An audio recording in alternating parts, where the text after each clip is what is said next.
What's up mga kaloys? Tudloan tamon sa pagluto og pork adobo ribs. Meron na mga ikaw dahil nagluto. Ay, tingog pa dyan. Itaw kung iyaw nagluto na yung mga kaloys. Ana ba? Lagi, may naikan ka ron. First of all, ugasan na ito ng karne og kadua. Para limpyo gid siya lang taon. Limpyo oy. After na, igoon din na ito siya. Sprite na siya siyang pagpalami. Gundaan na yung pabrika. Suka. Siyempre, di mo wala itong asin diya. Paluapan din magic sarap. Sobrang sarap. Suka, piskan og limon gamay. Nga gikan pa gid sa silingan. Labyo. Pagbungan og ahos. Tapos wala na yung salo.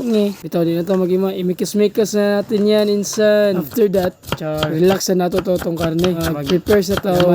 Iman na itong slicing insan. Ato din itong pritohon. Matik, diretso prito ito mga insan. Insan naman tani. Luis, bitaw mga kaluis, remind lang di ako igaluto ni.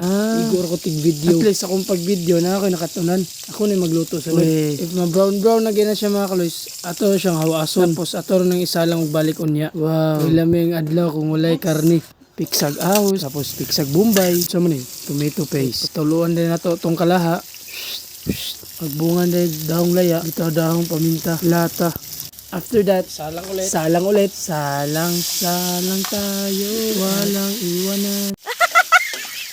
Mikos na naman. Umana mga kaloys, kung pamati ni mo, magbalik ng katnil. Pagbungan din na to nag-sweet corn para sweet ba? May pang corn kay sweet. Ang katnil, why pagka-sweet? Pait, move on namin ganun mga artista. Uy, luto na magpinakalit. Wow. So, this is it. Pork adobong ribs. O, giubanan sa anagon. Manay, gunay. So, mga to mga kaloys. Bye-bye. Bye.